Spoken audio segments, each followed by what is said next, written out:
Namaku Mira, usia 22 tahun. Hidupku tak pernah terasa ringan, seolah dunia gemar menumpuk bebannya tepat di pundakku yang tipis. Sejak kedua orang tua meninggal, aku harus bekerja apa saja. Serabutan, dari menjaga kios tetangga sampai mencuci pakaian tetangga lain, untuk menyekolahkan adikku, Nisa. Aku selalu bilang ke dirinya, kita akan keluar dari kemiskinan ini. Walau aku sendiri sering ragu, apakah aku masih punya masa depan untuk diharapkan?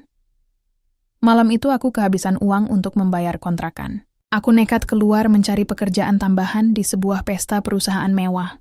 Aku diterima sebagai pelayan dadakan, upahnya lumayan, cukup untuk menunda ancaman pemilik kontrakan yang kata-katanya lebih tajam dari pisau. Tempat itu glamour. Lampu-lampu kristalnya memantulkan kemewahan yang menusuk mataku. Semua orang berjas, bergelimang parfum mahal, seolah mereka terbuat dari uang. Aku merasa seperti titik noda di atas kain sutra. Saat sedang menuangkan minuman, aku mendengar para pelayan lain berbisik-bisik. Itu dia, Adrian Aras, CEO termuda paling ditakuti. Aku mengangkat wajah. Di ujung ruangan berdiri pria jangkung dengan jas hitam yang tampak mahal meski tanpa kilau. Wajahnya tegas, rahangnya kokoh dan tatapannya dingin seperti es kutub yang tak pernah mencair. Bahkan dari jauh aura kekuasaannya terasa menekan. Itulah Adrian Aras, bos besar perusahaan ini. Orang-orang tampak menghormatinya, tapi juga takut pada setiap napasnya. Semua tampak tunduk, sementara ia hanya berdiri seperti raja tak tersentuh. Satu-satunya orang yang tampak berani mendekat adalah seorang nenek elegan yang tersenyum hangat padanya. Perhiasannya tak kalah mencolok dari cahaya ruangan. Dari cara semua orang memanggilnya, aku tahu itu Bu Ratna, nenek dari Adrian, dan pemilik perusahaan sebenarnya sebelum Adrian mengambil alih. Aku sempat melihat Bu Ratna memberikan minuman pada cucunya sendiri. Sebuah gelas kecil berisi cairan berwarna gelap. Adrian menatapnya ragu, tapi akhirnya meneguk juga setelah sang nenek mencubit lengannya dengan gemas. Aku tak tahu kenapa aku memperhatikannya begitu detil. Mungkin karena wajahnya sedikit memerah setelah itu. Seperti ada sesuatu yang berbeda. Aku kembali bekerja, mencoba tak membuat kesalahan. Tapi takdir kadang suka bercanda keterlaluan. Saat memutar badan, nampan yang kubawa tersenggol tangan seseorang. Gelas-gelas pecah, suara kristal bertubrukan memekakkan. Semua kepala menoleh. Dan yang lebih buruk, minuman merah itu tumpah. Ke dada jas hitam Adrian Aras aku membeku. Napasku berhenti. Dunia runtuh. Maaf, Pak. Saya tidak sengaja. Suaraku bergetar. Tatapannya segera menghujamku. Mata tajam itu menilai, menusuk, menghakimi. Semua tamu menahan napas seolah menunggu eksekusi. Aku menunduk terlalu cepat sampai leherku nyeri. Saya bisa membersihkan. Apa kau tahu berapa harga jas ini? Suaranya rendah tapi mematikan. Tubuhku gemetar. Aku ingin menangis tapi tak boleh. Aku tak punya hak menangis di sini. Namun sebelum hukuman terucap, Bu Ratna datang mendekat dan menyentuh lengan cucunya. Adrian, cukup. Gadis ini pasti tak bermaksud buruk, ucap sang nenek lembut. Entah kenapa, tatapan Bu Ratna padaku terasa berbeda. Hangat tapi juga penuh rasa penasaran. Ia memandangku seolah melihat sesuatu di balik wajah dan pakaian murahku. Aku akan bertanggung jawab. Aku akan bayar kerugiannya, seruku tiba-tiba. Tanpa tahu dari mana keberanian itu berasal. Mati aku. Aku bahkan tak cukup uang untuk bayar kontrakan. Adrian menghela napas kasar. Keluar dari sini sebelum aku menyesal, dadaku sesak. Aku membungkuk dan berlari keluar ruangan. Aku yakin aku akan dipecat sebelum mulai bekerja. Upah yang kuharapkan menguap begitu saja seperti asap mimpi. Di luar gedung, angin malam menerpa wajahku. Aku menatap langit kota yang terlalu jauh untuk digapai. Aku ingin menguatkan diri, tapi luka di dalamku terlalu dalam untuk dibalut kata-kata. Ketika aku melangkah pulang dengan air mata yang akhirnya jatuh, aku merasa seseorang mengikutiku. Tubuhku menegang. Mira bukan? Suara perempuan tua, aku menoleh. Bu Ratna berdiri di sana tersenyum, tapi ada kilat misterius di matanya. Kau punya hati yang kuat, katanya. Dan aku suka itu. Aku hanya bisa menatap bingung. Ia mendekat. Suaranya merendah seolah menyampaikan rahasia besar. Aku ingin cucu, Mira. Dan aku rasa kamu bisa membantuku. Aku mengerjap. Tolong rawat Adrian malam ini, ucapnya samar. Ramuan itu mungkin bereaksi lebih cepat dari dugaanku. Sebelum aku bisa bertanya apapun, Adrian keluar dari pintu besar. Wajahnya memerah, napasnya berat, matanya mencari sesuatu atau seseorang. Lalu tatapan itu mengunci pada diriku untuk pertama kalinya.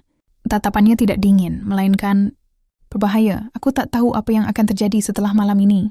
Aku hanya tahu hidupku akan berubah, dan aku takut pada perubahan itu. Sangat takut, namun takdir sudah mulai berjalan, dan aku tak bisa menghentikannya. Aku tak pernah percaya pada hal-hal yang tidak masuk akal. Sampai malam itu, Adrian berjalan mendekat dengan langkah yang tidak stabil. Tatapannya tak lagi tajam seperti sebelumnya. Kini matanya seperti menyimpan badai yang tak bisa ia kendalikan. Wajahnya memerah, napasnya memburu, dan setiap langkahnya membuatku mundur satu langkah hingga punggungku menabrak dinding dingin gedung itu. Tangannya terangkat, bukan untuk menyakitiku, tapi menahan dirinya sendiri seakan ia sedang berjuang melawan sesuatu di dalam tubuhnya. Kenapa aku merasa seperti ini? Gumamnya napas tersengal. Aku tak mengerti. Ini bukanlah sosok CEO sombong dan dingin seperti di dalam ruangan tadi. Ada sesuatu yang salah, atau mungkin ada sesuatu dalam minuman yang diberikan neneknya. Kata-kata Bu Ratna kembali menghantam pikiranku. Ramuan itu mungkin bereaksi lebih cepat dari dugaanku. Ramuan? Untuk apa? Dadaku berdegup kencang. Pak Adrian, Anda tidak apa-apa? Tanyaku ragu. Aku ingin lari, tapi kaki rasanya menancap pada tanah. Ia mendekat hingga jarak kami hanya sejengkal. Matanya menatapku seolah aku adalah satu-satunya hal yang masuk akal di dunia ini. Aku merasa panas, bisiknya, dadeg. Jantungku seolah berhenti. Aku bisa melihat bagaimana ia meremas jasnya sendiri, seolah menahan rasa sakit atau dorongan yang tak terjelaskan.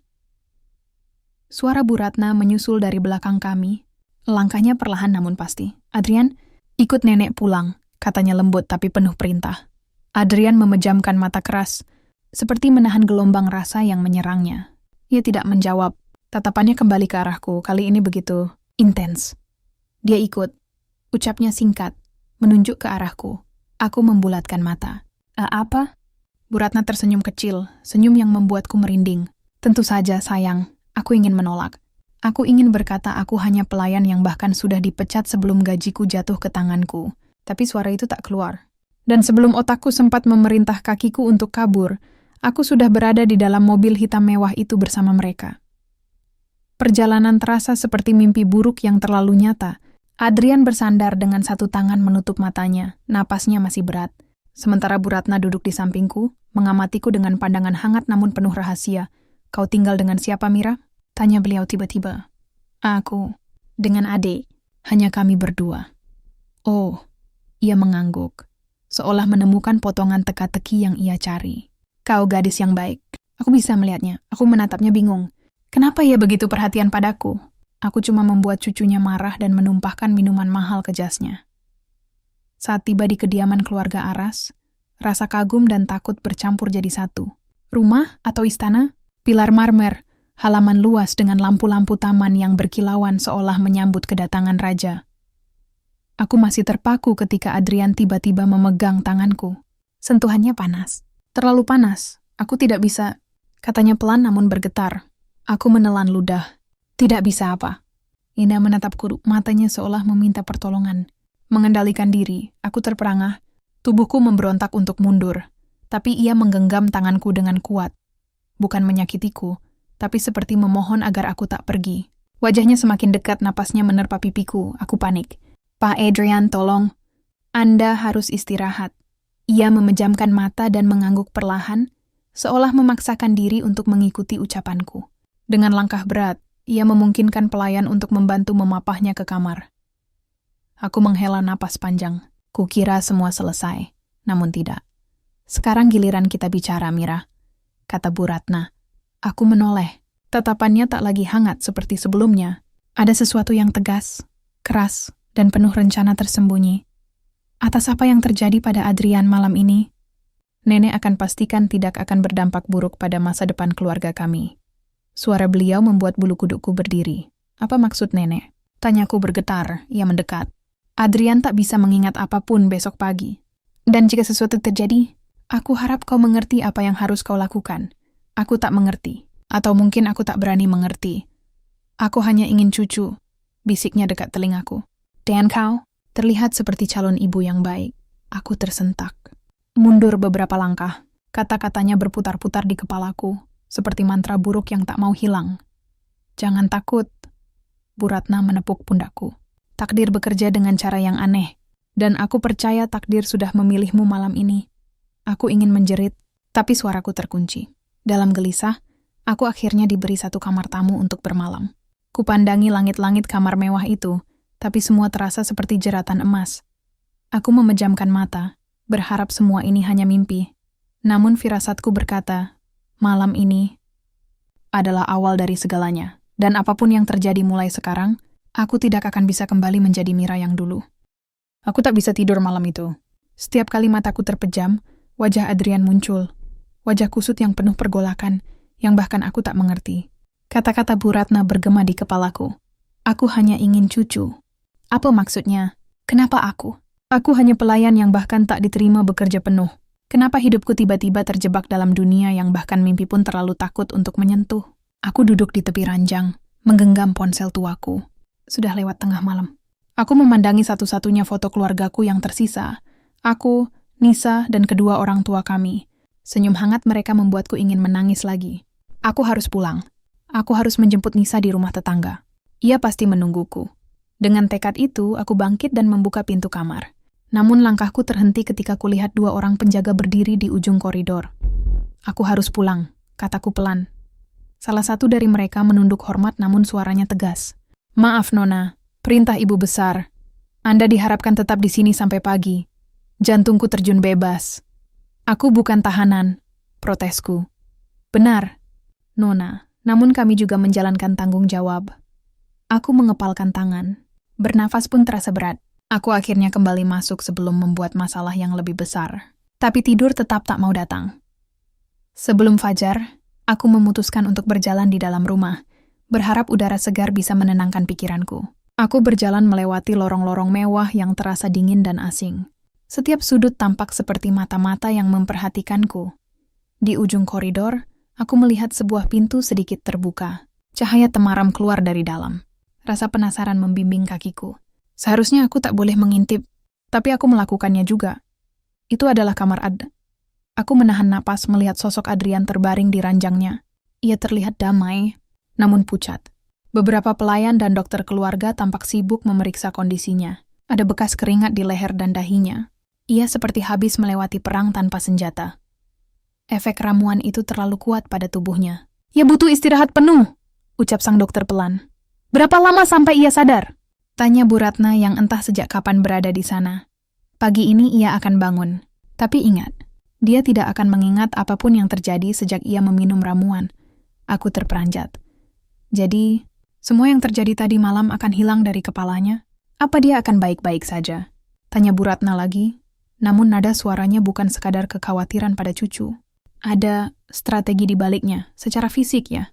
Namun mentalnya bisa goyah jika ia mengetahui sesuatu yang bertentangan dengan prinsipnya. Prinsip? Aku bahkan tak mengenal Adrian lebih dari beberapa jam, tapi aku bisa menebak ia tipe yang ingin mengendalikan dirinya sepenuhnya. Jika ia tahu ada sesuatu yang terjadi di luar kendalinya, aku menutup mulut, menahan napas agar tidak bersuara. Pintu tiba-tiba terbuka lebar. Aku buru-buru mundur ke balik pilar marmer, berharap tak ada yang melihat. Langkah Bu Ratna mendekat ke arah koridor.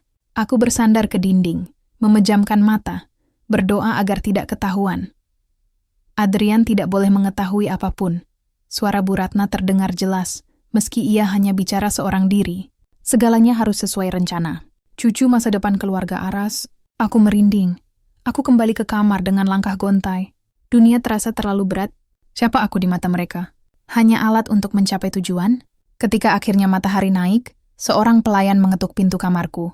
Nona Mira, ibu besar meminta Anda sarapan bersama. Sarapan? Setelah malam seburuk itu? Aku menatap cermin. Mata sembab, wajah pucat. Aku bahkan tidak pantas berada di ruangan yang sama dengan taplak mejanya, yang pasti lebih mahal dari seluruh harta bendaku. Namun aku tak punya pilihan. Ruang makan keluarga, Aras lebih luas dari kontrakan tempatku tinggal. Meja panjang dengan hidangan yang tak pernah kulihat sebelumnya. Bu Ratna duduk di ujung meja, tersenyum padaku. Selamat pagi, anak manis, sapanya lembut. Aku mencoba tersenyum sopan. Selamat pagi, Bu, aku duduk. Tangan gemetar memegang sendok. Rasanya aku akan tersedak ketakutan sebelum makanan itu menyentuh lidahku. Tak lama kemudian, seorang pelayan pria datang mendekat. Bu, Tuan Adrian sudah terbangun. Jantungku melompat. Aku menoleh pada Bu Ratna, wajahnya tenang, tapi matanya menyala penuh rencana. Bagus.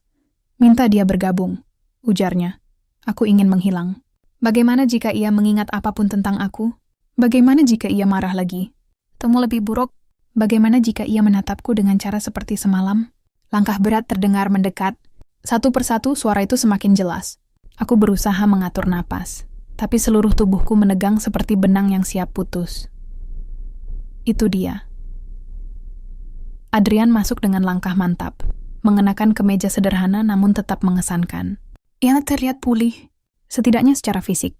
Tatapannya langsung tertuju pada Bu Ratna. Nek, apa yang terjadi semalam? Aku hanya ingat menghadiri pesta lalu. Semuanya gelap. Bu Ratna tersenyum menenangkan. Kamu hanya kelelahan sayang. Adrian mengangguk pelan, lalu menoleh ke arahku. Aku membeku. Matanya menatap tajam, menilai, mencoba mengingat. Siapa aku baginya pagi ini? Seseorang yang harus ia pecat, atau seseorang yang menodai harga dirinya? Pertanyaan itu menggantung. Sebelum ia membuka suara, siapa dia? Degakku menunduk, tak berani menatap. Tapi Bu Ratna menjawab dengan nada penuh makna, dia adalah tamu kita, dan seseorang yang ingin nenek kenalkan padamu. Aku mengangkat wajah, menatap Bu Ratna dengan kaget dan bingung. Adrian menatapku tajam seolah mencoba menerka apa yang tersembunyi. Di balik hadirku, aku bisa merasakan masa depanku berubah drastis hanya karena tatapan itu. Dan aku tidak tahu apakah perubahan ini akan menjadi anugerah atau kutukan. Ketika tatapan Adrian menyapu wajahku, aku merasa telanjang di tengah badai penilaian. Sorot matanya penuh tanya, penuh curiga. Ia duduk di hadapan kami, punggung tegak penuh wibawa, seolah dinding rumah megah ini dibangun dari harga dirinya. Kenapa gadis ini ada di sini? Tanyanya dingin, tanpa basa-basi. Aku ingin berbicara, menjelaskan bahwa aku sendiri tak tahu kenapa masih berada di sini. Tapi tenggorokanku kering dan lidahku membeku. Sebelum aku menemukan kata apapun, Bu Ratna sudah menjawab lebih dulu. Mira membantu semalam. Kamu tidak dalam kondisi baik, Adrian mengerutkan alis. Aku hanya merasa sedikit pusing. Tidak perlu dibesar-besarkan. Aku menatap sendokku. Sedikit pusing, itu seperti menyebut tsunami sebagai ombak kecil. Ia tidak mengingat apapun. Tidak tatapannya yang membakar. Tidak genggamannya yang memohon. Tidak sisi dirinya yang rapuh dan berbahaya. Semua hilang. Setengah lega, setengah takut. Itulah yang kurasakan. Mira sudah menyelamatkanmu dari membuat kegaduhan di depan publik, lanjut Bu Ratna. Aku hampir tersedak napasku sendiri. Saya tidak melakukan apa-apa, Bu. Namun Bu Ratna menyentuh punggung tanganku dengan lembut. Kau terlalu rendah hati, Nak. Adrian menatap gestur itu dengan kecurigaan semakin dalam. Aku bisa melihat pertanyaan yang berkecamuk di matanya. Kenapa nenek begitu peduli pada gadis asing ini? Sarapan berlangsung dalam keheningan yang membuatku ingin lari. Setelah selesai, pelayan mempersilakan kami ke ruang keluarga. Bu Ratna meminta Adrian ke ruang kerjanya, sementara aku disuruh menunggu. Aku duduk di sofa empuk yang membuatku tak nyaman. Semua di ruangan itu terlalu mahal untuk disentuh. Setiap menit terasa seperti jam. Aku hanya ingin pulang, ke kontrakan sempitku, ke Nisa yang mungkin gelisah mencariku. Ketika pintu kembali terbuka, Adrian muncul. Sendirian. Wajahnya datar, tapi rahangnya mengeras seolah baru saja memenangkan perang, atau setidaknya memulai satu. Kamu. Ikut aku, ucapnya. Tanpa memberi kesempatan menjawab, ia berjalan duluan. Aku berdiri dan mengikutinya dalam diam. Langkah-langkah kami menggema di sepanjang lorong. Kami berhenti di taman belakang, tempat yang jauh dari telinga pelayan dan Bu Ratna. Adrian berbalik, menatapku lurus. Aku tidak suka permainan. Aku mengerutkan kening. Maksudnya? Kau muncul secara misterius, nenek membelamu mati-matian, dan aku tidak mengingat apapun tentang apa yang terjadi semalam. Semua itu mencurigakan. Aku menggigit bibir bawahku. Saya juga tidak tahu kenapa saya masih di sini. Saya hanya ingin pulang. Ia menyipitkan mata, mencoba membaca kejujuranku. Apa kau sengaja mendekatiku semalam? Pertanyaan itu menusuk. Tidak. Saya bahkan menumpahkan minuman ke jas Anda. Ia terdiam, seolah baru mendengar fakta itu untuk pertama kalinya. Lalu, napasnya menghela pelan, wajahnya lebih rileks, tapi tatapannya tetap waspada. Aku tidak suka berhutang pada seseorang, katanya akhirnya. Kalau memang kau membantu, aku ingin membalas budi. Berapa kau ingin? Aku terdiam beberapa detik, lalu tertawa kecil pahit. Anda pikir semua bisa dibayar dengan uang? Di duniaku iya, aku menatap tanah. Saya hanya ingin pulang. Itu saja. Adrian menatapku beberapa detik, lalu mengangguk kaku. Baik, aku akan mengantarmu. Setelah itu kita selesai. Ada sesuatu dalam ucapannya yang menusuk dadaku, meski aku sendiri tak mengerti kenapa. Mungkin karena nada suaranya seolah ingin cepat menghapusku dari hidupnya. Kami berjalan kembali ke depan, dan mobil hitam keluarga Aras sudah siap. Pelayan membukakan pintu untukku. Aku masuk dengan lega yang samar. Tapi saat mobil melintasi gerbang besar itu, aku melihat Bu Ratna berdiri di balkon lantai 2, mengamati kami. Tatapannya bukan tatapan seseorang yang melepaskan. Itu tatapan seseorang yang sedang menunggu hasil rencananya. Tatapan yang berkata, ini belum selesai. Kami berhenti di depan gang kontrakan. Mobil mewah itu begitu mencolok di tempat seburuk ini. Beberapa tetangga mengintip tanpa malu, seolah adegan sinetron tersaji langsung di depan mereka. Aku hendak turun, tapi suara Adrian menahanku. Tunggu. Aku menoleh. Tatapannya terarah pada gelang kain usang di pergelangan tanganku, pemberian almarhum ibu. Kau yakin tidak ingin ganti rugi? Setidaknya untuk jas. Saya bilang tidak perlu, potongku cepat. Aku tidak ingin ia terikat padaku atau sebaliknya. Ia menatapku lama, seolah tidak percaya ada orang yang menolak uangnya. Nama lengkapmu siapa? Tanyanya. Mira, jawabku. Hanya Mira. Ia menunggu lanjutan. Tapi aku tak punya nama belakang yang berarti apapun. Ia akhirnya mendengkus pelan, lalu membuka ponsel. Aku akan memerintahkan HR untuk mencarikan pekerjaan lebih cocok untukmu di salah satu cabang. Aku menggeleng cepat. Tolong jangan lakukan apapun lagi. Aku tidak ingin terlibat dengan perusahaan Anda. Atau keluarga Anda. Itu mungkin terdengar terlalu keras. Tapi itu kebenaran. Adrian menghela napas. Baik, kalau begitu, ia seperti ingin mengatakan sesuatu lagi. Tapi bibirnya terhenti. Hanya matanya yang menyampaikan keresahan yang bahkan ia sendiri mungkin tak pahami. Jaga dirimu. 2 kata sederhana, tapi terasa berat. Aku membalas dengan anggukan kecil dan keluar dari mobil. Mobil itu pergi perlahan. Suara mesinnya menghilang di tikungan. Aku berdiri di depan kontrakan yang sempit dan panas. Rumahku kembali nyata. Kemiskinan, tanggung jawab, dan hidup yang berat kembali menyapaku tanpa ampun. Aku berjalan masuk, memanggil nama adikku. Nisa, dari balik tirai kumal wajahnya muncul, khawatir, cemas, lalu lega saat melihatku. Kak baru pulang. Aku takut, Kak. Aku memeluknya erat. Maaf, Kakak pulang terlambat. Di balik pelukan itu, aku berjanji pada diriku sendiri. Hidupku akan tetap milikku. Aku tidak akan jadi pion dalam permainan keluarga kaya itu. Namun malamnya, ketika aku memandangi langit-langit yang hampir runtuh, satu kalimat Bu Ratna terlintas lagi. Dan aku percaya takdir sudah memilihmu malam ini. Aku menggigil. Takdir macam apa yang menungguku? Aku tidak tahu, tapi aku mulai takut menemukan jawabannya. 1 minggu berlalu sejak malam aneh itu. Aku mencoba hidup seperti biasa.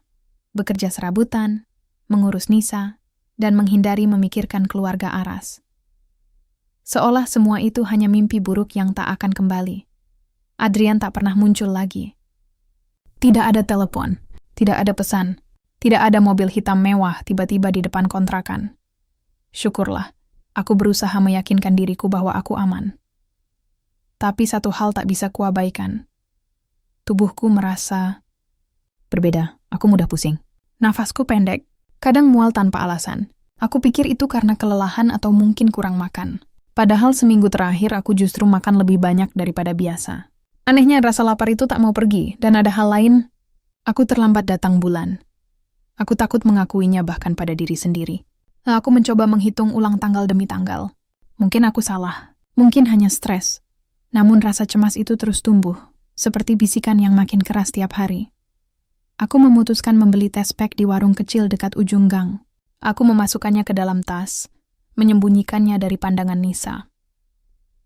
Aku sendiri tak siap menghadapi kemungkinan yang menunggu di balik garis-garis itu. Malam hari, ketika Nisa tertidur pulas, aku ke kamar mandi. Tangan gemetar membuka bungkus tes pack itu. Setiap detik terasa seperti jarum panjang yang menusuk jantungku. Aku menunggu. 10 detik. 20. 30. Lalu muncul 2 garis. Jelas. Sangat jelas. Aku tercengang. Dunia seolah terhenti. Aku memegang tes pack itu erat, berharap garis kedua menghilang, tapi tidak. ia semakin nyata, semakin menjeritkan kebenaran yang tak mau kuhadapi. Suaraku pecah. Aku hamil? Tangisku pecah. Bukan karena bahagia, tapi takut. Terlalu takut. Bagaimana aku bisa menjelaskan ini pada Nisa? Pada siapapun. Aku bahkan tak mengingat apa yang benar-benar terjadi malam itu. Semua kabur, kecuali tatapan Adrian yang berubah, genggamannya yang panas dan kecemasan dalam napasnya. Apa mungkin? Tidak, tidak boleh. Aku memeluk lutut, terisak pelan agar Nisa tidak bangun. Aku merasa seluruh hidupku akan hancur berkeping-keping. Keesokan paginya, aku masih berusaha bersikap normal. Tapi Nisa menatapku heran. Kak, wajah kakak pucat banget. Aku tersenyum palsu. Kakak cuma kurang tidur. Aku mencoba bekerja seperti biasa, tapi tubuhku lelah. Dunia berputar seperti ingin melemparkanku ke jurang yang tak terlihat. Aku tak tahu harus bagaimana. Sampai sore hari, seseorang datang ke kontrakan. Rumahku yang reot itu seperti digoyang gempa ketika suara ketukan keras terdengar. Tok! Tok, tok! Aku membuka pintu dengan hati-hati dan hampir pingsan melihat siapa di depanku. Seorang pria berjas hitam, berwajah dingin, berdiri dengan sikap formal. Di belakangnya ada mobil hitam mewah yang sama seperti yang mengantarku pulang waktu itu. Nona Mira? Tanyanya, aku mengangguk gugup. Iya, saya sekretaris pribadi Tuan Adrian. Beliau ingin bertemu dengan Anda. Mohon ikut bersama saya. Dunia kembali runtuh. Aku mundur satu langkah. Saya tidak bisa. Saya harus menjaga adik saya. Anak itu bisa ikut, ucapnya cepat. Kami diminta menjemput Anda berdua. Aku menatap Nisa yang muncul di belakangku. Wajahnya polos dan bingung. Aku ingin menolak. Aku seharusnya menolak. Namun suara tegas itu kembali terdengar. Perintah Nyonya besar. Bu Ratna, jantungku berdebar keras. Ia sudah tahu. Atau setidaknya ia mencurigai. Aku mencoba berpikir cepat. Jika aku menolak, apa yang akan mereka lakukan? Mereka orang kaya berkuasa. Aku bukan siapa-siapa. Aku menghela napas panjang. Baik. Tapi jangan berbuat macam-macam pada adikku. Sekretaris itu hanya mengangguk kecil, seolah hal itu terlalu kecil untuk diurus. Aku mempersiapkan Nisa dalam diam. Tanganku gemetar saat merapikan rambutnya. Ia memandangku bingung. Kita mau kemana, Kak? Aku tersenyum rapuh. Ke suatu tempat, dan kakak akan selalu ada sama kamu. Di dalam mobil, Nisa memegang tanganku erat. Sementara di luar jendela, kota berlalu begitu cepat seolah ingin menghapusku dari dunia lamaku. Gerbang besar keluarga Aras kembali terbuka. Rumah megah itu berdiri angkuh di hadapanku, seperti monster yang menelanku hidup-hidup. Ketika kami masuk, Bu Ratna sudah menunggu di ruang tamu. Senyumnya lebih lebar dari sebelumnya. Senyum kemenangan. Aku tahu kau akan kembali, Mira. Aku berdiri tegar, mencoba tak menunjukkan rasa takutku. Kenapa saya dibawa ke sini? Ia bangkit perlahan, mendekatiku dengan sorot mata yang penuh arti. Lalu ia berhenti tepat di depanku dan menatap perutku. Aku memeluk perut itu refleks, seolah melindungi sesuatu yang bahkan belum sepenuhnya aku terima. Senyum Bu Ratna semakin menjadi. Selamat ya, nak, katanya lembut. Kau hamil. Tenggorokanku tercekat. Aku tak bisa berkata apa-apa selain menatap wajahnya dengan mata melebar. Dan itu cucu keluarga Aras yang selama ini nenek tunggu-tunggu. Aku terbelalak. Bagaimana ia bisa begitu yakin? Bagaimana ia bisa melihat sesuatu yang bahkan ingin kutolak mati-matian? Di saat yang sama, langkah berat terdengar mendekat dari arah tangga. Aku menoleh. Adrian berdiri di sana, wajahnya dingin, tapi matanya membara. Bukan marah, bukan bingung, lebih seperti sesuatu yang belum pernah kulihat dari dirinya. Katakan padaku, ujarnya pelan, namun tajam menusuk. Apa hubunganmu dengan anak itu? Aku ingin menjawab. Aku perlu menjawab. Tapi suaraku lenyap, dan kenyataannya mulai menelan kami semua. Aku berdiri terpaku. Kata-kata Adrian barusan terngiang keras, membuat seluruh tubuhku gemetar hebat. Apa hubunganmu dengan anak itu? Seolah aku melakukan kejahatan yang tak bisa dimaafkan. Tanganku mengepal. Aku harus mengatakan yang sebenarnya. Tapi bagaimana jika mereka menyalahkanku? Bagaimana jika mereka mengambil bayi ini dariku? Banyak kemungkinan buruk berputar di kepalaku. Aku menarik napas, berusaha tegar. Saya tidak tahu pasti, kataku lirih. Saya bahkan tidak ingat jelas malam itu. Tatapan Adrian berubah. Ia melangkah turun dari tangga mendekatiku. Wajahnya datar, tapi rahangnya mengeras. Emosinya tersimpan rapat di balik wajah tampan dan dingin itu. Bagaimana kau bisa tidak ingat? Tanyanya dingin. Aku menunduk, merasa malu dan bingung pada saat yang sama. Saya pusing. Dan lalu semuanya gelap. Ia menatap Bu Ratna, lalu aku melihat sesuatu yang seperti kemarahan tersulut di matanya. Nenek, ucap Adrian dengan suara tajam. Apa yang sebenarnya terjadi hari itu? Bu Ratna tidak tampak terganggu. Ia tersenyum hangat, senyum yang justru membuatku semakin ngeri. Apa yang harus terjadi sudah terjadi, ujarnya datar. Dan hasilnya sudah ada di depan mata kita. Seorang pewaris keluarga Aras. Aku mundur selangkah, memeluk perutku. Saya tidak mau terlibat dalam rencana apapun. Isayan hanya ingin hidup tenang bersama adik saya. Bu Ratna mendekat dan memegang kedua tanganku. Aku ingin menjauh, tapi ia menggenggam terlalu kuat. Tenanglah, nak.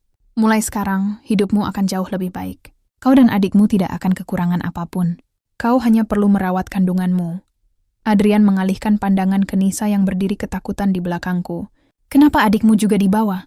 Karena dia adalah alasan Mira akan patuh. Jawab Bu Ratna cepat, membuat jantungku serasa diremas. Aku segera menarik Nisa ke belakang tubuhku, melindunginya. Jangan pernah menyentuh adikku. Bu Ratna menyipitkan mata, tapi ia masih tersenyum. Kau bisa tinggal di sini mulai hari ini. Kami akan menyediakan kamar untuk kalian berdua. Aku tidak mau tinggal di sini. Suaraku meninggi meski tubuhku ketakutan hebat. Sekretaris yang menjemput kami berdiri lebih dekat, menghalangi jalan keluar. Kami terperangkap, Adrian menatapku lama, seperti sedang menimbang sesuatu. Lalu ia bicara pelan, namun lebih menusuk daripada teriakan. Kau pikir aku akan membiarkan anak dalam kandunganmu hidup tanpa kepastian? Jika anak itu memang, ia tak melanjutkan kalimatnya. Tapi aku tahu artinya. Jika bayi itu benar anaknya, ia tak bisa mengabaikannya. Jika bukan, aku gemetar. Aku tidak ingin ini terjadi. Aku tidak meminta semua ini. Adrian menatapku lebih lembut sejenak, hanya sekejap. Lalu wajahnya kembali keras. Kita akan lakukan tes DNA begitu bayi itu lahir. Aku merasa darahku berhenti mengalir. Masa depan bayi ini dan hidupku seakan digantungkan pada satu hasil kertas. Bu Ratna menepuk pundakku. Sementara itu, kau harus menjaga kesehatanmu. Anak ini adalah harapan keluarga kami. Aku menatap matanya. Di balik senyumnya, aku bisa melihat kebenaran pahit. Aku bukan dianggap sebagai manusia. Aku hanyalah wadah. Nisa mulai menangis pelan dan aku meraih tangannya. Tatapannya penuh ketakutan. Kak, kita pulang ya. Aku takut di sini. Hatiku hancur. Aku ingin mengebukkannya. Aku ingin lari sejauh mungkin. Tapi aku tahu, melawan mereka bukan pilihan yang mudah. Adrian melangkah mendekat. Jika kau butuh sesuatu, katakan. Tapi jangan coba kabur. Kata-kata itu seperti belenggu yang mengikat kakiku ke lantai ini. Aku dipaksa menerima kamar besar dan mewah di lantai atas. Ada kamar terpisah untuk Nisa. Semua fasilitas terbaik disediakan. Namun bagiku, semua ini bukan kemewahan. Ini penjara berlapis emas. Malam itu, ketika semuanya tampak sunyi, aku duduk di pinggir ranjang, memandangi tespek yang kini ada di atas nakas. 2 garis itu terang benderang menatapku. Nisa tidur di sampingku, memeluk lenganku erat. Aku menatap langit-langit kamar asing itu, dan air mataku tak bisa berhenti jatuh. Aku berbicara dalam hati kepada bayi ini, makhluk kecil yang tak bersalah. Aku tidak tahu siapa ayahmu. Dasaku tinaon tahu yang akan terjadi pada kita, tapi aku berjanji aku akan melindungimu. Aku akan melindungi kita. Tiba-tiba pintu kamarku diketuk pelan. Aku kaget. Siapa? Tidak ada jawaban. Pelan-pelan pintu terbuka. Dan Adrian berdiri di sana. Ia tidak masuk. Ia hanya menatapku dalam diam, seolah ingin memastikan aku benar-benar ada di tempat ini. Mira, suaranya pelan. Untuk pertama kalinya terdengar seperti manusia yang bisa merasakan. Aku akan mencari tahu apa yang sebenarnya terjadi. Nadanya masih keras, tapi ada ketulusan yang sulit kusembunyikan dari perasaanku. Aku tak menjawab. Aku terlalu bingung dengan semua perasaan yang saling berbenturan di dalam hatiku. Sebelum menutup pintu, ia sempat berkata pelan, "Aku tidak akan membiarkanmu sendirian menghadapi ini." Dan saat pintu tertutup, aku semakin bingung apakah ia musuhku atau seseorang yang bisa kupercayai. Aku memegang perutku lagi, lebih erat. Mari bertahan. Demi masa depan kita. Aku menatap jendela besar yang memperlihatkan langit malam luas. Namun terasa seperti jeruji besi. Aku bangun pagi dengan perasaan seolah semalaman tidak tidur. Padahal aku baru terlelap menjelang subuh, setelah berkali-kali menangis dalam diam. Tempat tidur ini empuk, selimutnya hangat, kamarnya begitu luas. Tapi, semuanya terasa asing. Nisa masih meringkuk di sampingku. Rambut kusutnya menutupi setengah wajah. Ia tampak begitu damai dalam tidurnya. Aku menyentuh pipinya pelan, berharap dia tidak menyadari betapa takut kakaknya saat ini. Aku ingin bangun dan memasak sarapan seperti biasa. Namun ketika aku membuka lemari pakaian, semua baju lusuhku sudah tidak ada. Diganti deretan pakaian baru yang mewah. Aku tak nyaman melihat harga yang bahkan tak berani kubayangkan. Ada ketukan pelan di pintu. Aku menegang spontan. Seorang pelayan perempuan masuk setelah aku menjawab. Senyumnya sopan, namun matanya penuh rasa ingin tahu. "Selamat pagi, Nona Mira. Nyonya besar menunggu Anda untuk sarapan." Dan Nona kecil juga diundang. Aku menatap Nisa. Aku tak mau memaksanya berada di dekat orang-orang yang membuatnya takut. Tapi aku tahu, menolak bukan pilihan saat ini. Kami turun ke ruang makan yang panjangnya seperti aula. Meja dipenuhi hidangan mewah dari roti panggang berlapis keju, buah segar, hingga sup krim panas. Aku bahkan tak tahu nama sebagian dari makanan itu. Bu Ratna duduk paling ujung, anggun dengan perhiasan mencolok yang menunjukkan kekuasaannya. Ia menyambutku dengan senyum hangat, yang seperti jebakan. "Duduklah, Nak. Kau harus makan yang banyak. Kau mengandung cucuku," ujarnya lembut. Aku duduk dengan gugup, menarik kursi dan mendudukkan Nisa di sampingku. Nisa menempeliku, tak mau jauh sedikit pun. Aku memaksakan diri makan sedikit. Meski makanan semewah ini rasanya hambar, karena ketakutan yang merayap di tubuhku. Aku tidak bisa mengusir pikiran bahwa tiap suapan mungkin berisi perintah tak kasat mata. "Tetaplah di sini. Jangan lawan kami." Adrian akhirnya muncul. Masih dengan wajah lelah, tapi tetap menampilkan aura CEO tegas. Ia memilih duduk agak jauh dariku. Bu Ratna langsung bicara, seolah semua ini hanya urusan bisnis. "Kita harus segera buat pertemuan dengan dokter pribadi keluarga. Aku ingin memastikan keadaan cucuku baik." Aku menelan ludah sulit. "Aku bisa periksa di puskesmas saja." Seperti biasa, Bu Ratna tertawa kecil. Menghina tanpa kata. "Tidak saat kau mengandung penerus keluarga Aras. Aku ingin berkata bahwa aku ingin hidup sederhana, bukan menjadi boneka keluarga kaya." Tapi lidahku keluh. Lalu ia melirik Adrian.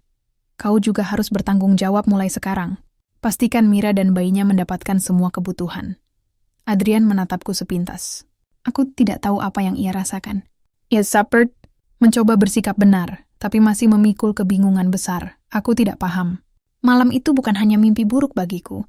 Adrian jelas juga tidak menginginkan kejadian itu. Jadi bagaimana Bu Ratna bisa begitu yakin? Apa yang ia lakukan sebenarnya? Setelah sarapan, aku mencari kesempatan mengajak Nisa keluar sebentar untuk menghirup udara segar. Ada taman luas di belakang rumah. Nisa mulai sedikit ceria ketika melihat ayunan dan bunga warna-warni. "Kak, boleh aku main?" Tanyanya pelan, masih takut. "Boleh. Tapi jangan jauh dari kakak, ya."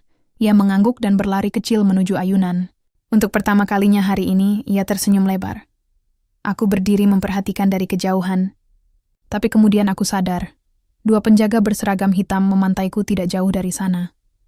Benar, aku tidak bebas. Aku menghela napas panjang, menatap langit. Hidupku berubah dalam hitungan hari. Dari kontrakan reot ke mansion megah. Tapi justru sekarang aku merasa paling miskin. Aku kehilangan kendali atas nasibku sendiri. Tiba-tiba seseorang datang menghampiri. Adrian. Ia berdiri di sampingku, menyelipkan tangan di saku celananya. Matanya juga tertuju pada Nisa yang tertawa kecil di ayunan. "Dia terlihat bahagia," katanya pelan. "Aku ingin dia tetap begitu," jawabku, masih menatap adikku.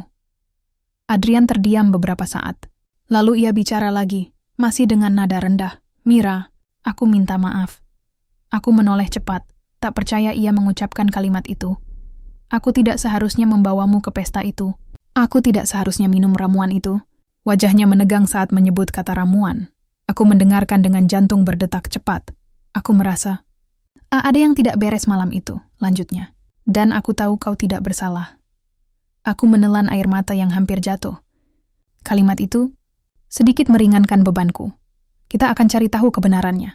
Aku janji. Ada ketulusan di suaranya, tapi aku belum bisa mempercayainya begitu saja.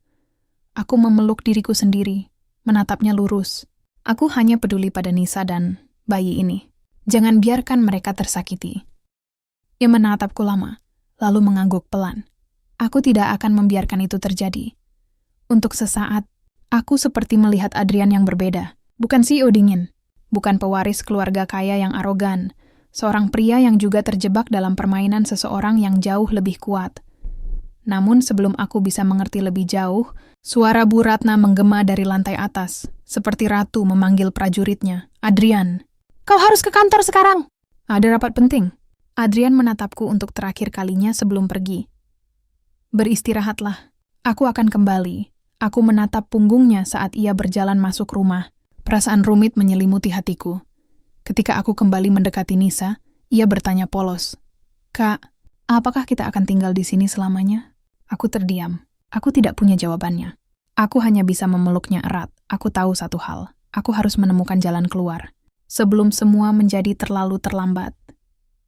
Dan di dalam perutku, sebuah kehidupan kecil mulai bergerak, atau mungkin hanya perasaanku yang mulai sadar. Pertarungan baru saja dimulai. Hari-hari berikutnya berlalu penuh kecanggungan dan ketakutan. Aku tidak diizinkan keluar tanpa pengawasan. Jika aku ingin ke halaman pun, 2 penjaga selalu mengikuti. Seolah aku buronan yang bisa kabur kapan saja. Nisa mulai terbiasa dengan benda-benda mewah di rumah ini, tapi ia tetap tidak mau jauh dariku. Setiap malam ia memelukku erat, takut aku menghilang jika ia melepas genggamannya. Sementara itu, aku sering merasa pusing dan mual. Kadang emosiku berubah tanpa alasan. Mungkin ini memang gejala awal kehamilan, atau mungkin stres. Aku berusaha kuat, demi bayi ini. Dokter pribadi keluarga Aras datang hari ketiga untuk memeriksaku. Lelaki paruh baya dengan jas putih bersih itu tersenyum ramah. Tapi matanya terlalu dingin, seperti menyimpan sesuatu. Kehamilanmu normal sejauh ini, ujarnya sambil menulis sesuatu di berkas. Aku akan rutin memeriksamu setiap minggu. Kau tidak perlu khawatir. Aku mengangguk pelan, tapi aku tetap curiga. Setelah pemeriksaan itu, Bu Ratna mengajakku ke ruang tamu. Ia duduk dengan postur seperti ratu, sementara aku duduk di hadapannya seperti pion catur yang siap digerakkan kapan saja. Kau harus tahu satu hal, Mira. Katanya sambil menatapku tajam. Anak itu adalah masa depan keluarga ini. Dan kau sebagai ibunya harus patuh. Aku mengepal tangan. Aku akan menjaga bayi ini. Tapi aku bukan milik kalian. Senyumnya melebar tapi dingin. Kita lihat saja nanti. Aku masih ingin menegaskan sesuatu. Tapi suara teleponnya berdering. Ia mengangkatnya dan wajahnya berubah serius. Adrian kecelakaan? Kata-kata itu membuat darahku terhenti. Aku spontan berdiri. Apa yang terjadi? Suaraku bergetar. Bu Ratna menutup telepon dan menatapku dengan wajah yang entah mengekspresikan kekhawatiran atau kemarahan terselubung. Mobilnya diserempet seseorang. Untung ia selamat. Dia akan pulang sebentar lagi. Aku memegang dadaku. Tanpa kusadari, aku sangat cemas. Kenapa perasaanku jadi seperti ini? Tak lama kemudian, suara mobil terdengar di halaman. Aku bergegas melihat dari balkon. Adrian turun dari mobil dengan sedikit terpincang. Wajahnya tampak marah. Aku ingin menyapanya, memastikan keadaannya. Tapi Bu Ratna sudah lebih dulu mendekatinya. Mereka berbicara serius, seolah ada sesuatu yang sangat penting yang tak boleh kudengar. Namun aku memperhatikan Adrian sempat melirik ke arah balkon, ke arahku. Matanya bertemu mataku beberapa detik. Cukup lama untuk membuat jantungku berdebar kacau. Aku mundur, lalu kembali teringat akan teka-teki besar yang belum terjawab. Ramuan itu. Apa yang sebenarnya terjadi malam itu? Kenapa Bu Ratna begitu yakin aku mengandung cucunya? Apa ini semua direncanakan? Aku harus mencari tahu, dan jawabannya pasti ada di dalam rumah ini. Malam itu, setelah semua orang tidur, aku memberanikan diri keluar dari kamar. Hatiku berdegup keras. Suara langkah kaki terasa begitu jelas di lorong megah yang sepi ini. Aku turun perlahan ke lantai bawah, mengintip setiap sisi untuk memastikan tidak ada penjaga. Aku tahu Bu Ratna pasti menyimpan sesuatu, dokumen, ramuan, atau apapun, di ruangan pribadinya. Aku menuju perpustakaan besar yang sempat kulihat sebelumnya. Tanganku berkeringat dingin saat mendorong pintu itu yang ternyata tidak terkunci. Rak-rak buku menjulang tinggi, cahaya lampu temaram membuat ruangan terasa seperti labirin rahasia. Aku berjalan menyusuri rak sambil mencari sesuatu yang mencurigakan. Dan akhirnya, di bagian rak paling belakang, Aku menemukan lemari kecil dengan laci terkunci. Aku mencoba menariknya, tapi tidak bisa. Tentu saja. Namun, saat aku hendak mundur, tangan kecil tiba-tiba menarik ujung bajuku. Aku menahan jeritan. "Nisa?" Adikku menatapku dengan mata mengantuk. "Aku takut di kamar sendirian." Aku langsung memeluknya. "Maaf, kakak tidak bermaksud meninggalkanmu." Saat aku mengusap rambutnya, tiba-tiba sesuatu terjatuh dari laci. Sebuah buku kecil terselip dan jatuh ke lantai. Seperti sengaja menunjukkan diri, aku membungkuk dan mengambilnya. Sampulnya lusuh. Bertuliskan, catatan ramuan kesuburan, keluarga aras darahku serasa berhenti mengalir. Aku membuka buku itu pelan. Ada berbagai campuran bahan yang asing, lengkap dengan catatan efek samping. Satu halaman membuat tubuhku gemetar. Efek pada pria, meningkatkan gairah dan insting reproduksi secara drastis. Efek pada wanita, kesuburan meningkat dalam 24 jam setelah konsumsi. Catatan, hanya bereaksi maksimal jika kedua pihak mengonsumsi ramuan dalam rentang waktu yang berdekatan. Aku menutup mulut menahan teriakan. Semua ini bukan kecelakaan. Semua ini direncanakan. Aku mencari nama di buku itu dan menemukannya. Formula terakhir diberikan kepada Adrian pada pesta ulang tahunnya. Sebelumnya diberikan kepada Mira secara tidak langsung melalui minuman manis. Aku jatuh terduduk. Jadi aku dipaksa mengandung. Sejak awal, tiba-tiba suara langkah kaki mendekat. Aku terkesiap, memeluk Nisa dan menyembunyikan buku itu di balik punggung. Pintu perpustakaan terbuka. Adrian muncul. Matanya terfokus pada wajahku yang ketakutan, lalu melihat Nisa memelukku erat. "Mira," ujarnya pelan. "Apa yang kau lakukan di sini?" Aku ingin marah. Aku ingin menangis. Aku ingin menghancurkan seluruh rencana gila ini. Tapi yang keluar hanyalah suara lirih penuh luka. Aku dijebak. Ia terlihat terkejut. "Apa maksudmu?" Aku menunjukkan buku itu pelan-pelan, dan untuk pertama kalinya, aku melihat Adrian benar-benar kehilangan kendali atas wajah tenangnya. "Mereka merencanakan semua ini," bisikku, sambil menahan air mata. Adrian mengepalkan tangan begitu erat sampai buku-buku jarinya memutih. Aku tidak akan diam saja. Aku menatapnya. Masih takut apakah ia benar-benar bisa dipercaya. Adrian menatap balik, suaranya tegas. "Aku akan melindungimu. Mulai sekarang kita melawan mereka bersama. Dan entah kenapa, untuk pertama kalinya, aku percaya. Namun aku tidak tahu bahwa sejak tadi sepasang mata mengintai kami dari balik pintu yang sedikit terbuka." Bu Ratna melihat semuanya. Senyumnya memudar menjadi tatapan penuh amarah. Permainan baru saja dimulai. Aku masih memeluk buku kecil itu erat, seolah nyawaku bergantung padanya. Adrian menatapku dengan ekspresi tegang yang belum pernah kulihat sebelumnya. Marah, terkejut, sekaligus merasa dikhianati oleh darah dagingnya sendiri. "Kita harus bicara lebih jauh," katanya. Nada suaranya berusaha tetap pelan agar tidak membangunkan siapapun. Aku mengangguk, tapi tubuhku masih gemetar. "Aku takut." Adrian menatap Nisa. "Biar aku gendong dia kembali ke kamar." Refleks aku memeluk Nisa lebih kuat. "Tidak, aku yang bawa." Adrian tak memaksa. Ia mengangguk, lalu kami berjalan beriringan kembali ke lantai atas. Sebelum keluar perpustakaan, aku menoleh sekilas ke arah pintu, merinding tanpa alasan jelas. Tapi lorong tampak kosong. Di kamar aku menidurkan Nisa, memastikan ia benar-benar tertidur sebelum Adrian menutup pintu dari dalam. Ia berdiri tak jauh dariku. Rasanya aneh. Kami dua orang asing yang tiba-tiba saling membutuhkan untuk bertahan hidup. "Apa yang kita lakukan sekarang?" tanyaku dengan suara pelan. Adrian mengusap wajahnya. "Aku harus memastikan dulu kebenaran ini. Kalau ini benar, berarti nenek sudah melampaui batas." Aku mengangguk, meski pikiranku masih berkecamuk. "Kenapa ia melakukan ini?" Bisiku. Adrian menatapku, lalu menunjuk dada, tempat jantungnya berada. Karena aku pewaris keluarga. Dia terobsesi meneruskan garis darah ini. Aku punya masalah kesehatan. Dokter bilang kemungkinanku memiliki anak sangat kecil. Tapi aku tidak pernah percaya. Aku terpaku. Masalah kesehatan kesuburan. Jadi, saat ia tahu aku hamil, itu seperti keajaiban bagi mereka. Adrian melanjutkan, suaranya sedikit pecah. Dia takut aku tidak akan pernah punya anak. Dan jika tidak, seluruh perusahaan keluarga bisa diambil oleh paman dan sepupuku. Aku teringat kembali raut wajah penuh rencana Bu Ratna. "Ya, semua ini demi kekuasaan." "Aku minta maaf kau harus terjebak di tengah," ujar Adrian. Menatapku sungguh-sungguh, aku menelan ludah. Kalau kau tidak tahu apa-apa, kenapa kau tidak melawan saja sejak awal? Adrian mengepalkan tangan. Karena aku buta. Karena aku terlalu percaya pada keluarga sendiri. Kami terdiam cukup lama. Hanya suara napasku yang terasa terlalu keras di telingaku sendiri. Lalu aku bicara lagi. Kalau ini terbongkar, apa yang akan terjadi padaku? Pada anak ini? Adrian mendekat sedikit, tidak menyentuhku, hanya memastikan aku mendengar setiap katanya. Aku yang akan menjagamu. Aku janji, aku ingin percaya. Tapi aku masih ragu.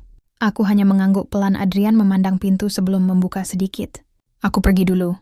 Besok kita bicara lagi. Jangan tinggalkan kamar tanpa aku.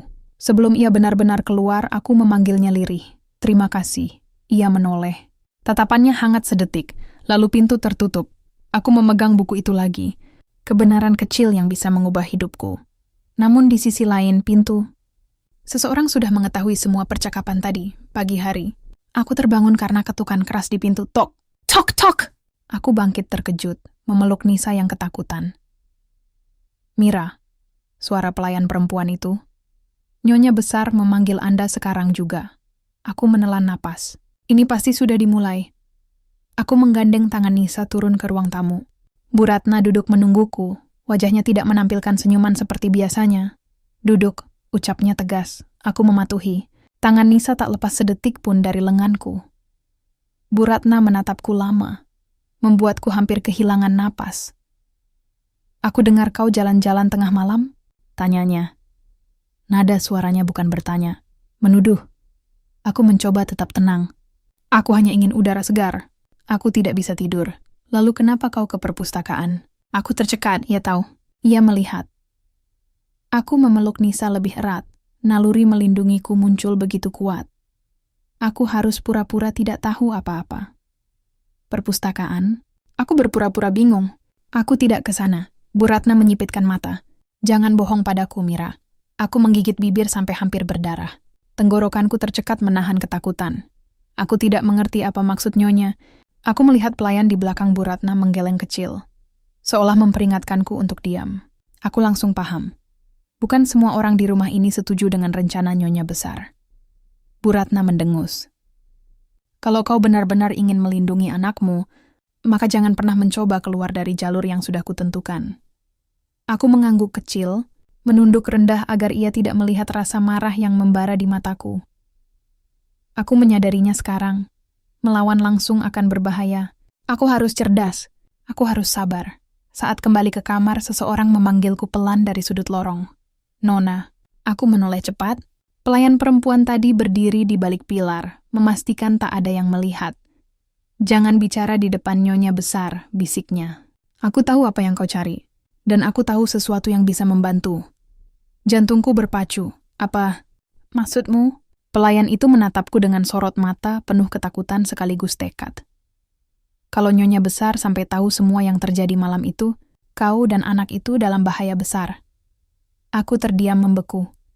Dan pelayan itu menambahkan dengan suara hampir tak terdengar. Ada seseorang di keluarga ini yang ingin anakmu hilang dari garis pewaris. Udara di sekitarku seolah menghilang. Aku memegang perutku, melindungi kehidupan yang belum lahir ini. Siapa? Tanyaku. Suara hampir pecah. Pelayan itu menatap ke arah tangga atas, ke arah kamar Bu Ratna. Aku sadar. Musuhku bukan hanya jebakan ramuan. Musuhku adalah kekuasaan yang siap melahapku hidup-hidup jika aku membuat satu langkah salah. Aku menatap pelayan itu dengan seluruh sisa keberanian yang kupunya. Tolong aku, ia mengangguk cepat. Kita harus hati-hati. Aku akan hubungi Anda saat waktu aman. Lalu ia pergi secepat munculnya. Aku berdiri kaku, memeluk Nisa seolah ia satu-satunya yang membuatku tetap waras. Aku berbisik pada bayi di dalam perutku, bertahanlah. Kakak dan ibumu akan melindungimu, apapun yang terjadi. Dan aku tahu mulai hari ini, aku tidak hanya melawan satu orang. Aku melawan seluruh keluarga Aras. Aku menatap jam dinding di kamar rumah sakit, jarum detiknya berjalan lambat seperti dunia sengaja memperlambat waktu hanya untuk menyiksaku. Sudah hampir 2 jam sejak dokter membawa nenek Cempaka ke ruang pemeriksaan lanjutan. 2 jam penuh kecemasan, ketakutan, dan perasaan bersalah yang menghimpit dadaku. Aku duduk di kursi tunggu, memeluk perutku yang mulai terasa lebih menonjol. Maafkan aku, nak, kalau kau merasa stres karena ibu terlalu banyak menangis hari ini, bisiku pada calon bayiku. Aku mencoba menarik napas dalam, tapi justru helaan itu terhenti ketika aku melihat Dirga datang berjalan cepat dari ujung koridor. Dia tampak kelelahan. Dasinya longgar, wajahnya penuh kekhawatiran. Begitu matanya menemukan diriku, langkahnya langsung melambat, seolah hatinya melebur melihatku. Alia, panggilnya pelan. Aku berdiri refleks. Dirga, maaf. Aku benar-benar tidak bermaksud. Alia. Ia memotong kalimatku. Yang penting sekarang bagaimana kondisi nenek. Aku mengangguk. Dia mendekat, lalu tanpa ragu menyentuh pundakku. Sentuhannya hangat, menenangkan, dan sayangnya justru membuat dadaku semakin sesak. Kamu nggak apa-apa? Tanyanya lagi. Aku tahu kamu pasti kaget. Aku ingin mengatakan bahwa bukan hanya kaget. Aku merasa dunia runtuh ketika nenek Cempaka pingsan. Beliau satu-satunya yang mempercayaiku tanpa syarat, bahkan sebelum ia tahu kebenaran tentang bayi ini. Tapi aku hanya menjawab, aku baik. Sepertinya Dirga tahu aku sedang berbohong, tapi ia tidak menekan. Kami kembali duduk berdampingan. Sunyi, tapi bukan sunyi yang asing. Sunyi yang membuatku terlalu sadar akan betapa dekatnya dia denganku. Dokter bilang apa? Dirga bertanya. Katanya mereka masih periksa lebih lanjut. Tekanan darahnya drop mendadak, ujarku lirih. Aku tak sanggup menatapnya. Mataku terpaku pada sepatu di kakiku. Dirga terdiam sejenak lalu bertanya hati-hati. Alia, kamu tadi bilang kamu tahu sesuatu soal yang nyebabin nenek pingsan. Aku menelan ludah. Inilah saatnya aku bicara jujur. Tentang ramuannya. Tentang malam itu.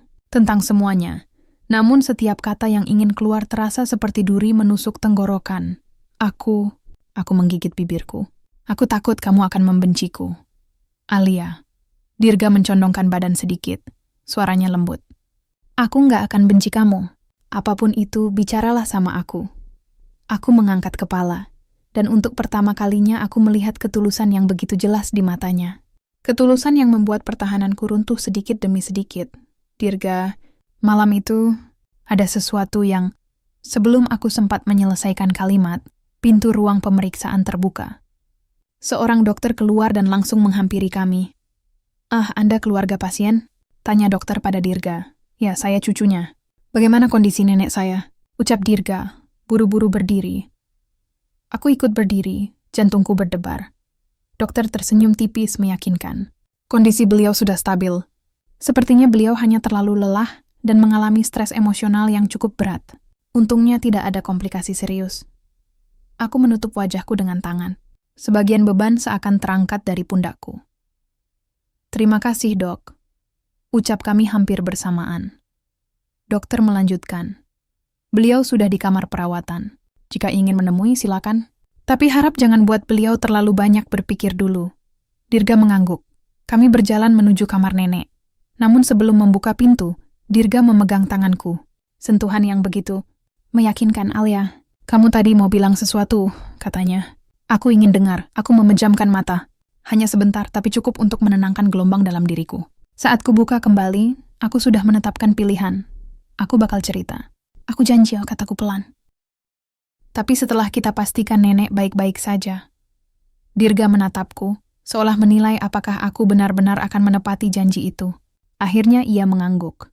Baik, kita hadapi sama-sama, ucapnya. Sama-sama. Kata itu membuat perasaanku hangat dan takut pada saat yang bersamaan. Kami masuk ke kamar. Nenek Cempaka sudah sadar, tersenyum lemah melihat kami. Maaf ya, nenek bikin kalian panik, katanya dengan suara serak. Aku langsung menghampirinya. Jangan minta maaf, Nek. Kami yang harusnya khawatir. Nenek menggenggam di kuat tanganku, senyumnya mengembang lebih besar. Syukurlah baby kamu aman-aman saja. Aku membeku. Dirga menoleh cepat ke arahku, jelas terkejut. Baby? Ulangnya pelan. Aku bisa melihat bagaimana warna dunia di matanya berubah. Ada keterkejutan, ada kebingungan, dan ada sesuatu yang lain yang belum bisa kutebak, marah atau bahagia. Detik itu juga aku sadar, aku tak punya waktu lagi untuk bersembunyi. Aku harus jujur. Semua rahasia ini, ramuan malam itu, bayi ini harus terungkap. Dan entah apa yang akan terjadi setelah itu. Aku terpaku di samping ranjang nenek Cempaka. Kata baby yang keluar dari bibirnya barusan seperti ledakan yang menghancurkan sisa perlindungan yang selama ini kubangun. Dirga berdiri di belakangku, dan aku bisa merasakan tatapannya menusuk punggungku. Alia, maksud nenek apa? Suaranya pelan, tapi jelas menuntut jawaban. Aku menelan ludah, tanganku masih digenggam lemah oleh nenek Cempaka. Wanita itu menatapku bangga, seolah tak menyadari badai yang baru saja ia mulai. Dirga, kamu harusnya senang. Kamu akan jadi ayah. Serunya dengan harapan yang begitu besar. Dirga terdiam. Bukan diam biasa, tapi diam yang menegangkan. Diam yang membuat seluruh tubuhku membeku. Ayah? Gumamnya. Seakan kata itu terasa asing di lidahnya. Alia, kamu hamil? Aku perlahan berbalik menghadapnya. Aku ingin berbicara. Aku ingin berkata ya dengan tegas. Tapi juga menjelaskan semuanya secara jujur. Tapi suaraku terperangkap entah di mana. Sebelum aku bisa menjawab, dokter kembali masuk. Maaf, saya harus mengecek tekanan darah Ibu Cempaka lagi. Kalau bisa satu orang dulu yang menemani. Dirga langsung mengambil langkah mundur. Aku keluar dulu. Aku ingin mengejarnya, tapi dokter menatapku sambil tersenyum tipis. Kamu tetap di sini. Pasien tampaknya lebih tenang kalau kamu ada. Aku pasrah. Dirga keluar. Pintu tertutup. Hatiku ikut tertutup oleh ketakutan. Beberapa menit kemudian dokter selesai dan pamit. Aku kembali duduk di sisi ranjang, sementara nenek memijat tanganku lembut. Jangan takut, nak, katanya penuh kasih. Kau tidak sendirian. Dirga mungkin keras kepala, tapi dia akan berubah setelah tahu semuanya. Ada harapan dalam suaranya, tapi kenyataan tidak selalu seramah itu. Nek, aku ingin menjelaskan apa yang terjadi sesungguhnya. Tentang ramuan itu. Tentang bagaimana aku dan Dirga terjebak dalam skenario tak terduga. Namun nenek justru tersenyum licik tapi menggemaskan. Kau nggak perlu jelasin, nenek tahu. Cinta memang kadang datang mendadak dan panas. Ia mengedipkan mata, membuatku hampir tersedak ludah sendiri. Nenek benar-benar tidak tahu betapa kelam kebenarannya. Aku memutuskan, aku harus bicara dengan Dirga sekarang juga. Aku keluar sebentar ya. Nek, ucapku sambil berdiri. Nenek mengangguk dan memberiku senyuman hangat. Pergilah, kejar kebahagiaanmu, nak. Aku menahan napas, lalu keluar dari kamar. Koridor rumah sakit terasa seperti lorong tak berujung. Lampunya terang tapi hatiku gelap. Aku mencari Dirga, tapi tidak ada di kursi tunggu. Nila di vending machine. Dan di depan lift, ketakutan mulai menjalar. Apa dia pergi? Aku berjalan cepat menuju lobi, dan di sana aku menemukannya berdiri mematung di dekat jendela besar. Punggungnya tegak, kedua tangannya mengepal. Aku bisa merasakan badai sedang mengamuk dalam dirinya. Perlahan aku mendekat. Dirga, dia tak menoleh, hanya berkata lirih. Kenapa kamu nggak bilang dari awal? Aku menggigit bibirku. Aku takut. Aku nggak mau kamu mengira aku menggali emas. Ia menyelesaikan kalimatku dengan kecut, atau memanfaatkan keadaan. Aku menahan napas. Ya, itulah ketakutanku. Aku juga nggak mau kamu merasa seperti aku menjebakmu. Lanjutku dengan suara gemetar. Dirga tertawa pendek, tanpa humor sedikit pun. Tapi faktanya aku sudah terjebak, kan? Aku menatapnya dengan mata panas. Kalau kamu merasa begitu, aku bisa pergi. Aku nggak akan memaksa apa-apa. Untuk pertama kalinya sejak tadi, ia menoleh. Tatapannya tajam, tapi juga penuh pergolakan. Tapi aku nggak ingat apapun tentang malam itu, katanya. Aku bahkan nggak yakin apa benar itu terjadi. Hatiku seperti diremas. Inilah bagian tersulit. Ada yang harus aku ceritakan padamu, kataku akhirnya. Dia menatapku dalam-dalam. Ceritakan, aku menghela napas panjang. Kata-kata itu akhirnya siap keluar. Ramuan itu, Alia. Suara langkah cepat terdengar dari belakang. Aku berbalik dan melihat Bima, sahabat Dirga, datang tergopoh-gopoh. Dirga, kamu harus lihat ini. Katanya terengah. Berita tentang perusahaan lo, viral parah. Dirga langsung fokus pada Bima. Berita apa? Bima menyerahkan ponselnya. Dirga membaca layar dan wajahnya langsung berubah tegang. Aku tidak tahu apa yang terjadi, tapi jelas buruk. Sangat buruk. Aku harus balik ke kantor sekarang, ucap Dirga pendek, lalu menatapku. Kita belum selesai. Jangan kemana-mana, Alia. Aku mengangguk meski hatiku ciut. Dirga bergegas pergi bersama Bima, meninggalkanku berdiri sendirian di tengah lobi. Aku meraba perutku yang mulai membulat. Kita belum selesai, ulangku pada diriku sendiri. Aku tahu waktunya akan tiba, dan entah akan berakhir baik, atau menjadi tragedi keluarga yang tak pernah kubayangkan. Semalam aku hampir jujur, hampir, tapi hidup selalu punya cara mengulur kebenaran. Setelah Dirga pergi bersama Bima, aku kembali ke kamar Nenek Cempaka. Beliau tampak lebih baik, malah bercanda dengan perawat. Seolah kejadian pingsan tadi cuma mimpi buruk singkat. Ketika melihatku, beliau langsung tersenyum semanis biasa. "Nenek bikin cucu kamu cemas ya," katanya sambil mengusap perutku pelan. Kalimat itu kembali menusukku. Sakit. Tapi aku tersenyum kecil. "Iya, Nek. Aku cemas," jawabku perlahan. Kami mengobrol sebentar, lalu nenek tertidur lagi karena obat. Aku duduk di kursi, menatap wajahnya yang tenang. Beliau sangat berarti bagiku, dan pikiranku mengulang satu hal yang sama. Jika aku berkata jujur, apakah beliau masih akan memelukku seperti ini? Pagi menjelang. Aku menunggu, tapi Dirga tak kembali. Teleponku mati karena kehabisan baterai.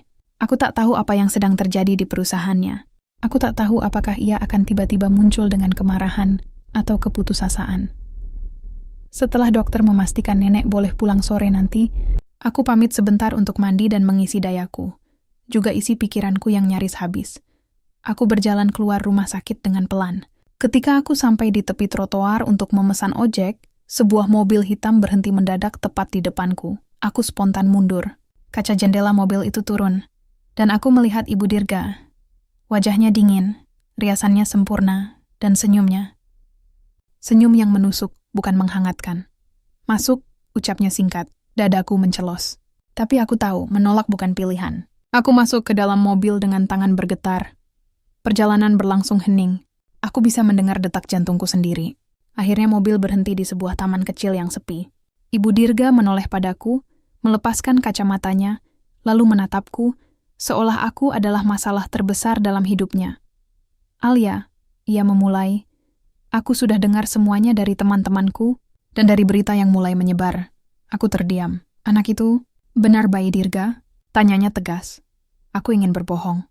Aku ingin mengangguk dan mengatakan tidak. Tapi aku bukan pembohong. Aku mengangguk pelan. Dia menghela napas panjang. "Anak itu tidak boleh lahir dalam keluarga kami." Jantungku serasa berhenti berdetak. "Aku tidak mengerti," bisikku. "Kau gadis biasa." "Tidak punya apa-apa." Suaranya dingin. Dirga sedang menghadapi krisis besar di perusahaan. Jika publik tahu Dirga menghamili gadis tak jelas asalnya, citra kami akan hancur. Aku menggigit bibir kuat-kuat. Aku tidak pernah berniat merusak siapapun. "Begini saja," katanya sambil mengeluarkan selembar cek-cek putih dari tasnya. Jumlahnya tidak pernah kulihat sebanyak itu dalam hidupku. "Kau ambil ini dan pergi dari hidup Dirga. Tinggalkan negara ini kalau perlu." Tanganku mengepal hingga buku jariku memutih. Air mataku menetes, bukan karena uang itu, tapi karena kata-katanya. "Kalau aku menolak?" Tanyaku dengan suara yang hampir pecah. Ia menatapku. "Lurus. Maka aku akan memastikan hidupmu dan hidup anakmu jauh lebih menderita daripada hidup miskinmu sebelumnya." Ancaman itu menusuk sampai ke tulang. Aku tidak bisa bernapas, tidak bisa berpikir, tidak bisa apa-apa selain takut. Ibu Dirga membuka pintu mobilku. Keluar, aku turun dengan kaki gemetar. Mobil itu langsung melaju pergi, meninggalkan aku terdiam seorang diri. Aku memandangi cek itu dengan pandangan kabur. Tanganku bergetar, aku ingin merobeknya. Aku ingin berteriak. Aku ingin melindungi bayi ini dengan seluruh hidupku. Tapi aku juga tahu, aku tidak bisa melawan keluarga Aras sendirian. Malam harinya, aku kembali ke rumah sakit menjemput Nenek Cempaka. Dirga belum muncul. Bahkan telepon darinya tidak ada. Saat aku mendorong kursi roda nenek menuju pintu keluar, beliau berkata, "Besok, nenek ingin kita tinggal bersama di rumah. Kamu dan bayimu." Aku tersenyum getir. "Boleh kan?" Tanya nenek penuh harap. Aku menggenggam tangannya dan mengangguk, meski hatiku berdebat dengan kenyataan. "Boleh, Nek." Beliau tersenyum bahagia. Aku hampir menangis melihatnya. Tapi aku tahu, kebahagiaan itu mungkin hanya sementara. Setibanya di depan rumah kecilku, aku membantu nenek turun. Namun sebelum kami masuk, nenek memegang tanganku. "Alia, kamu yakin tidak apa-apa? Kamu terlihat sangat sedih." Aku memeluknya tiba-tiba. "Aku baik, Nek. Selama ada nenek, aku baik." Dalam pelukan itu, aku menutup mata, menahan isak. Aku tidak tahu bagaimana masa depan, tapi satu hal pasti. Aku harus melindungi bayi ini. Bagaimanapun caranya. Dalam diam aku berjanji, aku akan pergi sebelum keluarga Aras menghancurkan hidupku. Dan tepat saat kalimat itu terucap dalam benakku, ponselku bergetar. Sebuah pesan dari nomor tidak dikenal, kita harus bicara. Aku sudah tahu semuanya. Dirga tanganku kembali bergetar, kaki terasa lemas. Jantung berdetak lebih cepat dari sebelumnya. Aku memandang langit malam yang gelap. Saatnya kebenaran benar-benar dimulai.